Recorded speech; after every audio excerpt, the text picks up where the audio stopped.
kembali dalam kasih Tuhan kita Yesus Kristus. Haleluya. Saudara kasih dalam Tuhan, seringkali kita mengambil keputusan yang kurang pas, ya, sehingga menjadi masalah.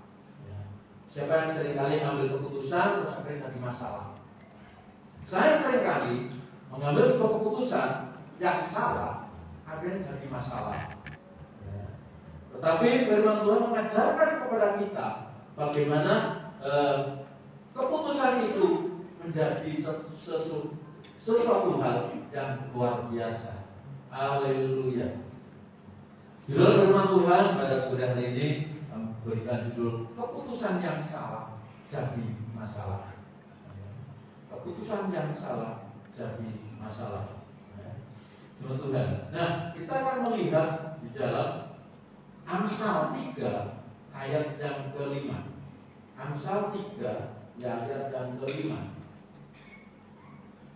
Demikian bunyi firman Tuhan, percayalah kepada Tuhan dengan segenap hatimu dan janganlah bersandar kepada pengertianmu sendiri. Amin. Ya. Nah, saudara kasih Tuhan, percaya kepada Tuhan dengan segenap hati berarti kita mempercayakan sepenuhnya kepada Tuhan. Yang kedua, firman Tuhan mengatakan janganlah bersandar kepada pengertianmu sendiri. Orang yang mengandalkan dengan pengertian, kepintaran, kepandaian sendiri, itu juga akan mengakibatkan sesuatu hal yang fatal. Ya. Nanti kita akan melihat bagaimana orang yang mengandalkan kekuatan sendiri dan bagaimana orang yang mengandalkan Tuhan. Ya. Dan seringkali kita nggak tahu, oh kalau orang mengandalkan Tuhan itu pasti seperti ini. Ya. Tetapi pelaksanaan di dalam hidup kita, mohon maaf ya, karena Bapak sesak, mohon maaf. Nah, karena seringkali keputusan itulah yang membuat kita ini kocar kacir. Ya.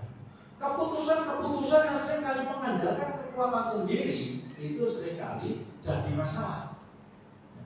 Tetapi firman Tuhan mengatakan percaya kepada Tuhan dengan segenap hati dan janganlah bersandar kepada pengertianmu sendiri. Ada dua hal. Yang pertama adalah percaya kepada Tuhan. Yang kedua adalah bersandar kepada pengertian kita sendiri. Ya. Nah, lalu orang yang percaya kepada Tuhan itu bagaimana sih?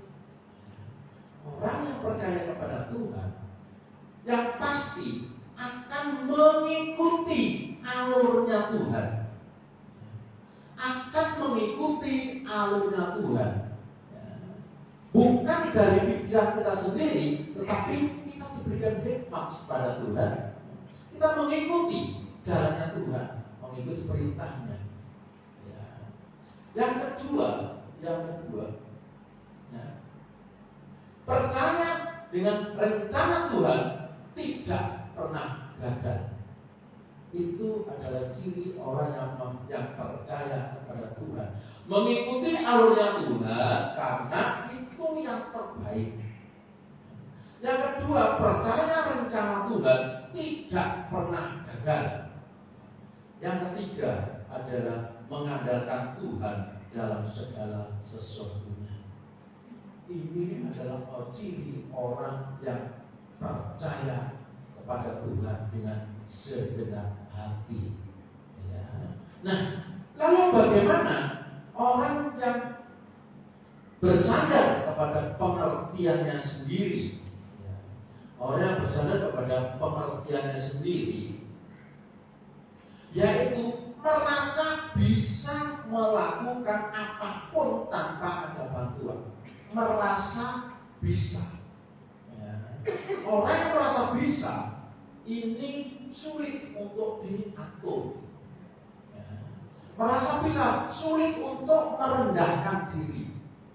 Orang yang merasa bisa sulit untuk diungguli dia, ya, diungguli atau berbicara lebih dari dia tidak mau. Kenapa? Semuanya merasa bisa. Kemudian yang kedua, orang yang mengandalkan atau bersandar kepada pekerjaan sendiri tidak berdoa meminta hikmat Tuhan ya sebelum melakukan segala sesuatunya. Nerontong karwe dhewe apa? Kenapa? Merasa bisa. Wes pokoknya bisa. Aku bisa. Oh kecil, ngentengno. Ya, ngentengno. Yang ketiga adalah egois. Egois, orangnya egois itu bagaimana? Tidak mau dikalahkan, karpe diri, betul ya? Nah, saya percaya.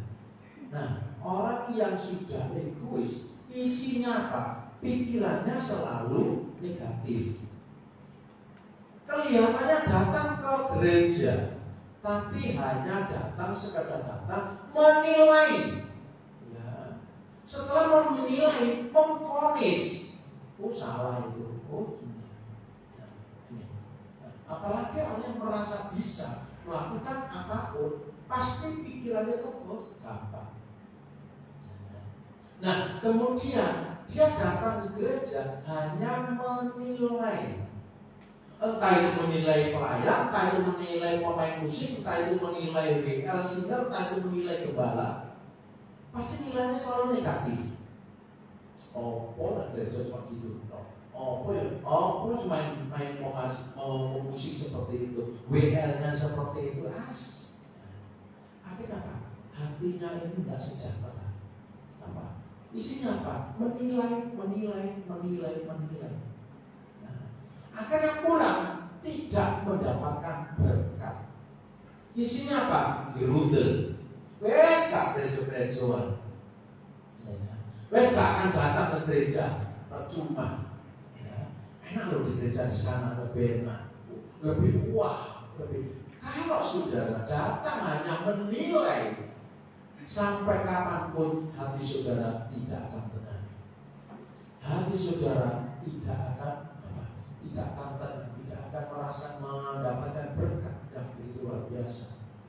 Jangankan pulang juga berkat. Menilai seseorang, apalagi dia tidak mendengarkan pesan Tuhan. Sudah, apa yang didapat? Tidak ada. Nah, seringkali terjadi hal-hal seperti itu, sehingga mengambil sebuah keputusan. Aku sudah ada gereja. Aku ke gereja ke sana, aku tak kesini aja. Terus percuma, aku tidak mau melayani. Nah, ini keputusan tidak berhikmat. Keputusan yang mengandalkan kekuatan sendiri. Ya. Nah, orang yang mengambil keputusan pakai hikmat Tuhan itu beda, saudara. Beda. Ya. Nah, saudara Tuhan, makanya kita harus hati-hati ketika kita memutuskan sesuatu. Saya banyak mengalami hal yang seperti itu. Ketika orang mengambil keputusan yang merasa bisa, merasa ampun dan tanpa meminta hikmat pada Tuhan, mengandalkan kekuatan sendiri, kebanyakan salah. Salah. Justru akibatnya fatal. Contoh diri saya sendiri. Waktu itu saya punya uang.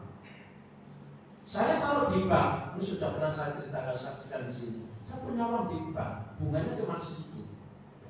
Kemudian ada pekerjaan yang menjanjikan, akhirnya saya investkan ke sana. 2-3 bulan oke. Setelah itu amblas. Kenapa? Saya sudah diingatkan dalam firman Tuhan. Dalam Lukas 7 ayat 5 atau Lukas 5 ayat 7. Janganlah percaya kepada teman dan jangan mengandalkan kawan. Nah, itu sudah ada. Kan sudah tidak memiliki hikmat. Kenapa? Menggunakan akal. Daripada bunga di bank kecil, tak pakai usaha. Karena kita tidak pakai hikmat Tuhan, bubar, buyar sampai sekarang. Ya. Nah, kenapa? Dihantui dengan nafsu. Tidak mau mengucap syukur. Nah, ini seringkali terjadi dalam kehidupan kita. Tuhan sudah memberikan jatah kepada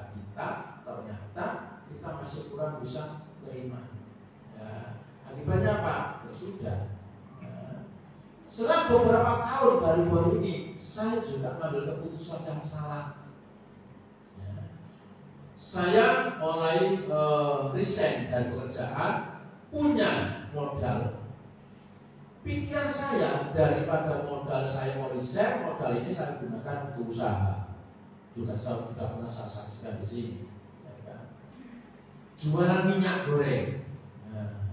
Pertama lancar, kedua lancar, ketiga lancar, keempat lancar. Udah order target no.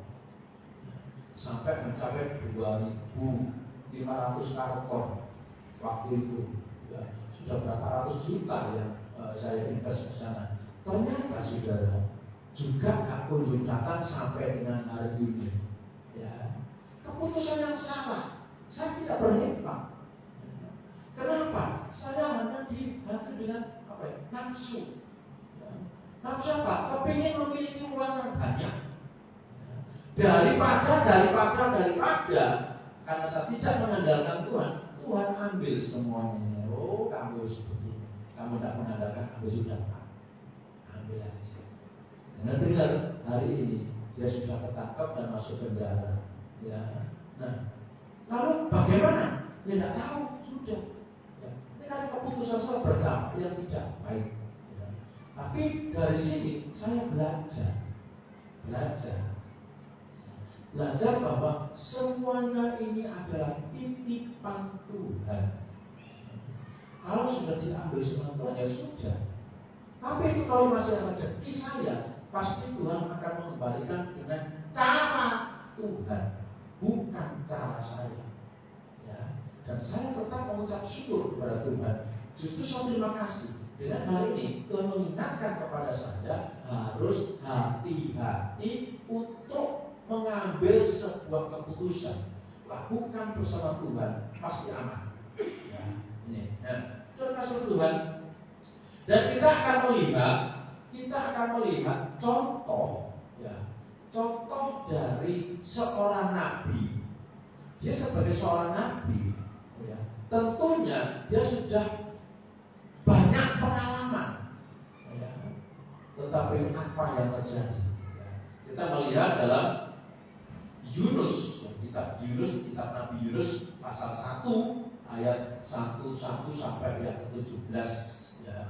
Kitab Yunus 1 ayat 1 sampai 17, ya. Nah, kita akan melihat bagaimana mungkin kisah ini sudah sering kali kita dengar, ya. Baik di sekolah minggu, baik di mana ketika kita baca firman Tuhan, sudah tidak asing lagi kalau Yunus itu dimakan sama ikan besar. Ada yang bilang ikan paus, ada yang bilang ini, tetapi firman Tuhan mengatakan adalah ikan besar. Ya. Nah, pertanyaannya, bagaimana Yunus ini bisa sampai dimakan oleh ikan besar? Kita akan belajar, ya, apa yang dikatakan dalam firman Tuhan. Yunus 1 ayat pertama. Datanglah firman Tuhan kepada Yunus bin Amitai. Ya, demikian. Bangunlah, pergilah ke Niniwe, kota yang besar itu. Berserulah terhadap mereka, karena kejahatannya telah sampai kepadaku. Nah, bangunlah, pergilah ke Niniwe. Ini firman Tuhan kepada Yunus. Ya. Bangunlah, bangun berarti sadar. Ya. Bangun berarti sadar. Pergilah berarti melangkah. Yunus disuruh pergi ke Niniwe karena di Niniwe itu kejahatannya sudah sampai kepada Bapa, ya, kepada Allah. Lalu bagaimana respon Yunus? Ya? Nah, saudara Tuhan, Yunus itu siapa? Yunus adalah seorang nabi. Dalam bahasa Ibrani, Yunus disebut Yona, artinya merpati. Ayahnya namanya Amitai, artinya kebenaran Allah. Ya, artinya kebenaran Allah. Amitai adalah bapaknya Yunus. Ya. Nah, Yunus ini adalah seorang nabi. Di situ kategori nabi kecil. Ya. Nah, kalau Ibrani dikatakan Yona, yang artinya merpati. Nah, Yunus disuruh pergi ke Niniwe karena orang Niniwe, kejahatan di Niniwe itu sudah luar biasa sampai kepada Allah. Yunus sebagai seorang nabi ditunjuk menurut ukuran Allah. Yunus mampu. Ya, menurut ukuran Allah, Yunus mampu. Lalu Niniwe itu adalah kota kuno yang disebut kota yang luar biasa agung, yang terletak di tepian timur Sungai Tigris dan merupakan ibu kota kerajaan Asiria purba. Nah, saudara, Yunus terkenal dengan pemerintahan, bahkan sampai sekarang ini, yaitu terkenal pada Yerebiam kedua, itu dikenal. Nah, saudara Tuhan, apa respon Yunus? Ya, apa respon Yunus ketika firman Tuhan, "Hai Yunus, bangunlah, pergi ke Niniwe, karena kejahatan orang-orang di sana sudah sampai kepadaku." Lalu apa respon daripada Yunus? Ayat yang ketiga, dia melarikan diri, ya, ke Tarsis. Dia melarikan diri ke Tarsis. Bukan hanya melarikan diri ke Tarsis, tetapi dia juga jauh daripada Tuhan. Dia jauh daripada Tuhan. Nah, saya percaya ketika Tuhan menyampaikan bahwa kejahatan di Niniwe itu sudah nyampe kepadaku, bayangkan Yunus, wow, mampukah aku? Ya, mampukah aku? Ya. Dan dia lupa, dia hanya pakai pikiran sendiri, aku nggak mampu, karena orang-orang sudah terlalu jahat. Lalu respon Yunus, apa tindakan Yunus, apa keputusan Yunus? Dia lari ke Tarsis. Lari, bukan hanya lari, ya, tetapi dia menjauh daripada Tuhan. Apa dampaknya dari semuanya itu? Ya, setelah lari, dia lupa bahwa dia adalah seorang nabi. Seandainya dia nurut sama Tuhan, dia tidak akan lari, dia akan lakukan apapun yang terjadi. Nah, tetapi tadi dikatakan bahwa di dalam orang yang mengandalkan Tuhan, dia akan mengikuti alurnya Tuhan. Nah, karena Yunus itu takut bayangan. Seringkali kita takut bayangan untuk memutuskan sesuatu. Ya, kita sudah membatasi diri. Tidak bisa. Ucapan adalah doa. Ketika kita mengambil ucapan, menyampaikan, aku nggak bisa, sampai kapanpun juga nggak bisa. Kenapa? Sudah divonis dirinya sendiri bahwa nggak bisa. Ya. Nah, orang yang sudah memutus dirinya sendiri nggak bisa, dia tidak akan berusaha. Pasti tidak akan berusaha. Ya. Kenapa? Aku nggak bisa kok. Meskipun orang lain, kamu bisa, nggak bisa. Orang nggak bingung, kok nggak bisa ke diri sendiri. Kok sampai kapanpun juga nggak bisa. Beda dengan orang yang tidak bisa tapi mau. Ini beda. Orang yang tidak bisa tapi mau, dia mau belajar, mau berusaha, ya, untuk bisa. Ya. Nah, sudah dalam Tuhan, Yunus lari dan lari ke Tarsis. Ya. Setelah lari ke Tarsis, dia naik sebuah perahu. Nah, naik kepada perahu, di situ Tuhan melihat gerak-geriknya Yunus. Ketika dia sudah naik perahu, Tuhan mengirimkan angin, menurunkan angin badai yang begitu luar biasa, sehingga perahu itu mulai goncang. Perahu itu hampir tenggelam. Timbul masalah. Keputusan yang salah jadi masalah. Masalahnya bagaimana? Perahu goyang, hampir tenggelam. Awak kapal, karena di situ banyak sekali muatan, daripada tenggelam, muatannya dibuang ke laut dengan tujuan, dengan harapan perahu itu tidak tenggelam. Setelah dibuang semuanya, tetap tidak ada perubahan. Justru badai semakin besar, sehingga awak kapal itu bertanya kepada rekan-rekannya, "Ana apa ini? Ada apa? Siapa yang salah?" Semuanya sudah dilakukan, dibuang semuanya, tapi masih tetap bermasalah. Akhirnya apa? Rundingan. Iki enaknya diundi.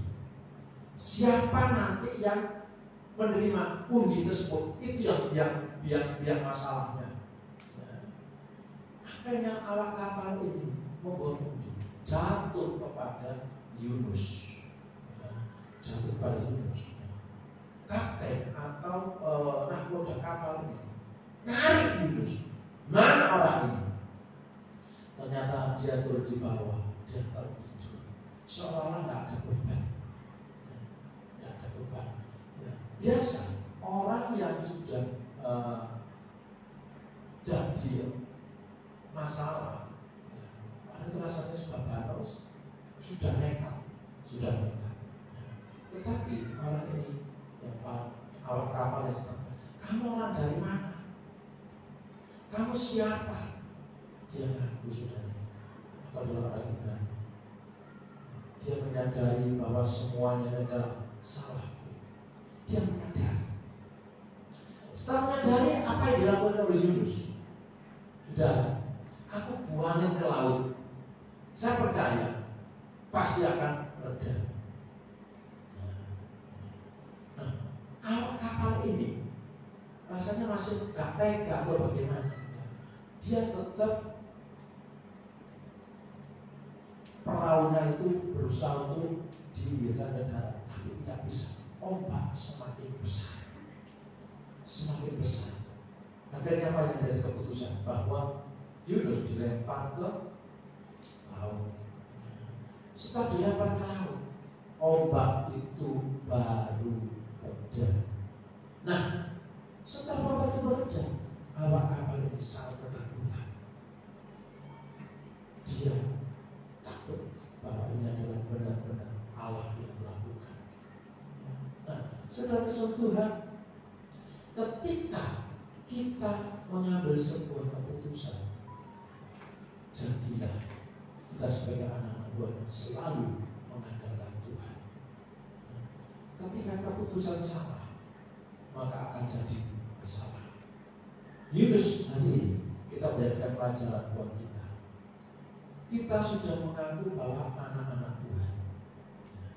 Kita mengaku bahwa Tuhan Yesus sebagai Tuhan dan Tuhan. Kita mengakui bahwa di dalam Tuhan itu tidak ada barang mustahil. Kita mengakui bahwa di dalam Tuhan selalu ada jalan keluar. Namun, saudara, kita seringkali masih kita menggunakan akal kita, pakai logika kita, sehingga kita mengambil sebuah keputusan itu hanya menurut logika kita. Tetapi malam hari ini, sore hari ini, Tuhan untuk mengajarkan kepada kita, keputusan kita jangan sampai merugikan banyak orang. Keputusan kita jangan sampai merugikan jemaat. Keputusan kita jangan sampai diri kita ini terumbang-ambing karena keputusan yang salah. Tetapi andalkan Tuhan di dalam hidup kita. Ya. Nah, percaya bahwa Tuhan selalu memberikan yang terbaik buat kita. Dan kita yakin bahwa di dalam Tuhan selalu ada jalan keluar. Ya. Nah, lalu bagaimana supaya kita dapat melakukan hal semua itu berjalan bersama Tuhan? Di dalam Mazmur 37 ayat yang kelima, Mazmur 37 ayat yang kelima. Serahkanlah hidupmu kepada Tuhan dan percayalah kepadanya, dan Ia akan bertindak. Percayalah kepada Tuhan. Serahkanlah hidupmu kepada Tuhan dan percayalah kepada Tuhan. Setelah kita menyerahkan hidup kita kepada Tuhan, kita percaya Tuhan akan melakukan segala sesuatu dalam hidup kita. Kita tinggal berserah dan percaya. Cirinya orang berserah dan percaya itu apa? Yaitu mau mengikuti alurnya Tuhan. Apa saudara? Rasa tertekan gitu ya. Ya, nah orang yang menyerahkan hidupnya dan percaya kepada Tuhan pasti akan mengikuti alurnya Tuhan. Kalau sudah mengikuti alurnya Tuhan, kita bisa menyembah dengan segenap hati. Kalau kita sudah mengikuti alurnya Tuhan, maka kita datang kepada Dia dengan segenap hati. Kita datang di tempat ini dengan segenap hati. Bukan terpengaruh dengan kanan kiri. Jadilah jemaat yang berpengaruh, bukan terpengaruh. Apa bedanya? Jemaat Tuhan yang berpengaruh itu akan menjadi berkat. Entah itu melalui tutur kita, entah itu melalui tindakan, entah itu melalui apa saja. Jadilah anak-anak Tuhan yang berpengaruh.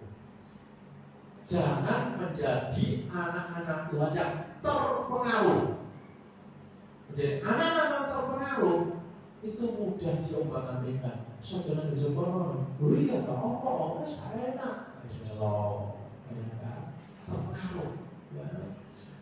Jangan ada dari situ, kenapa? Gembalanya lo gak seneng aku, ya tak apa, iya gini terpengaruh, ya kan? Nah, kemudian ada keputusan, gak enak, kenapa? Ngopo pelayan lo bencet mengkabeh. Iya tak, aku gak merasa, kamu coba lihat nanti, pas lo, iya tak, terpengaruh. Tapi jadilah jemaat berpengaruh. Orang yang mengatakan seperti itu, ya, kita percaya sama Tuhan. Kalau hidup percaya sama Tuhan, berserah pada Tuhan, justru itu akan menjadi berkat. Ayo kita datang sama-sama ke gereja untuk Tuhan. Ya. Nah, ini jadilah jemaat yang berpengaruh. Ya. Nah, kemudian saudara, orang yang berserah kepada Tuhan dan percaya kepada Tuhan itu adalah percaya rencana Tuhan tidak pernah gagal. Apapun yang terjadi, kalau kita berserah dan percaya pada Tuhan, rencana Tuhan dalam hidup kita cepat lambat, ya, pasti Tuhan akan wujudkan dalam hidup kita. Ya, dan rencana Tuhan tidak pernah gagal. Ya, nah, puji Tuhan. Nah, kemudian orang berserah kepada Tuhan dan percaya kepada Tuhan, hidupnya selalu mengandalkan Tuhan dalam segala sesuatu. Keputusan apapun, ya, kita harus mengandalkan Tuhan. Ya. Jangan mengandalkan logika, pikiran. Ya. Pikiran yang disertai dengan Tuhan itu sesuatu hal yang sangat berarti apa? Tuhan memberikan hikmah kepada kita. Sebab keputusan itu bersama Tuhan pasti akan terjadi sesuatu hal yang luar biasa. Ya. Nah, saudara yang kasih dalam Tuhan, kita sebagai anak Tuhan, libatkan Tuhan di dalam hidupmu. Ikuti alurnya Tuhan. Nah, kalau kita melibatkan Tuhan dalam hidup kita, pasti Tuhan akan mengatur, baik di dalam pekerjaan, baik di dalam rumah tangga, baik di dalam gereja, baik di dalam jemaat. Tuhan akan mengatur lebih baik, dan lebih baik. Haleluya. Sebab itu, bagaimana caranya? Kita harus setia. Setia kepada Tuhan. Apapun yang terjadi, kita tetap setia kepada Tuhan. Mau saudara? Mau saudara kesatunya? Haleluya. Kenapa? Orang setia kepada Tuhan itu, pencobaan apapun kita mampu untuk menghadapi. Pencobaan apapun kita akan mampu untuk melakukan. Kenapa? Kita setia kepada Tuhan, dan Tuhan tidak pernah janji kepada kita, dan Tuhan berjanji selalu menyertai di dalam kehidupan kita. Ketika kita mau hidup berserah, percaya, mengandalkan Tuhan, Tuhan pasti ada di dalam kehidupan kita. Amin.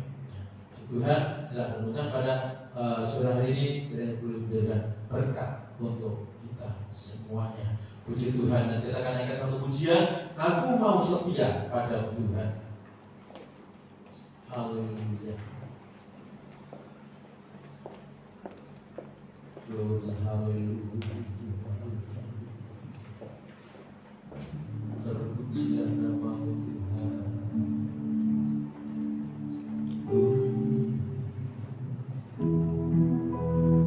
Aku mau setia kepada Tuhan. Aku mau setia selalu.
setia padamu Tuhan.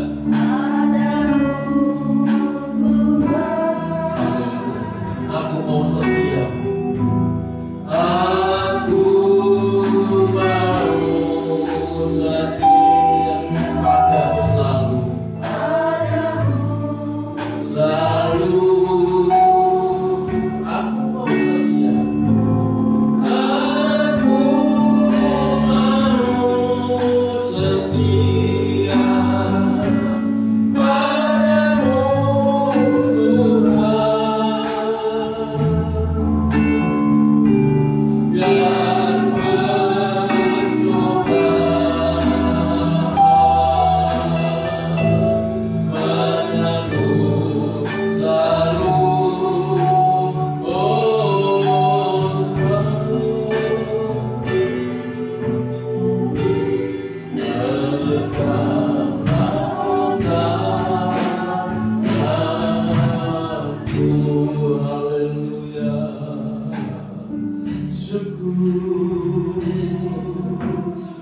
setia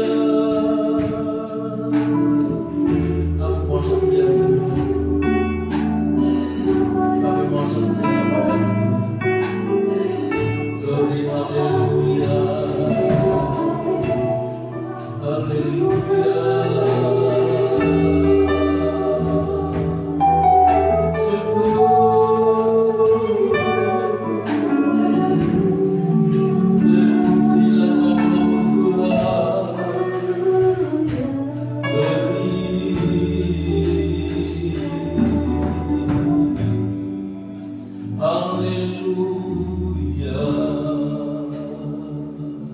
Biar mencoba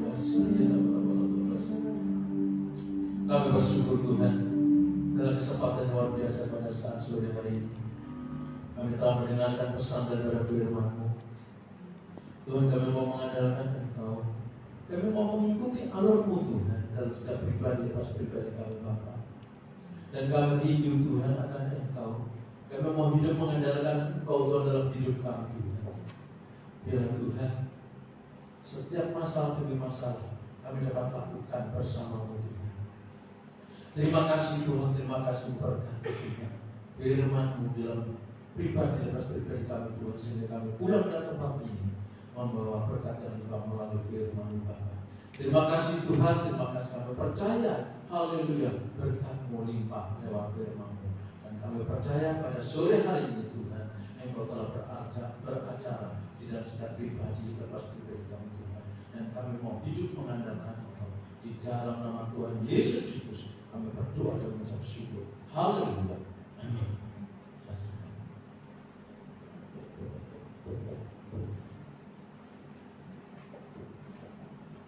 Saudara, kita akan memberikan persembahan.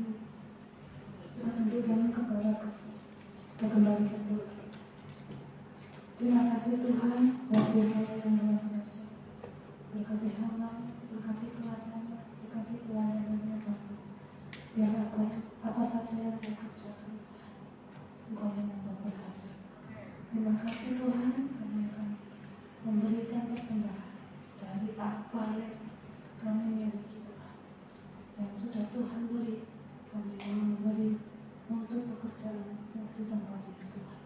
Terima kasih Bapa, di dalam nama Yesus kami siap untuk memberi. Haleluya. Amin. Persembahan bisa dijalankan.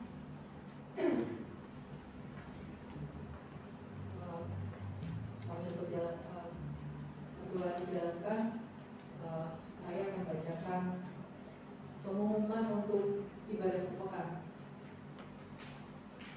Pada hari Selasa ada doa malam di tempat ini, dimulai jam 18.30 sampai selesai.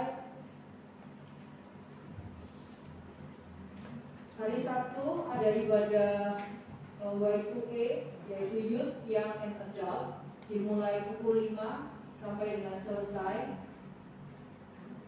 Dan hari Minggu di tempat ini juga kita akan kembali ibadah raya, dimulai jam 16 atau jam 4 tepat hingga selesai. Terima kasih. Ada pengumuman tambahan, Bu Gembala? Bu Gembala ada tambahan?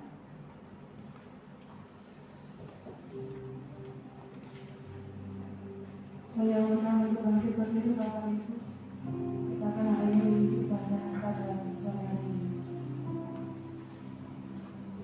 Ku tetap cinta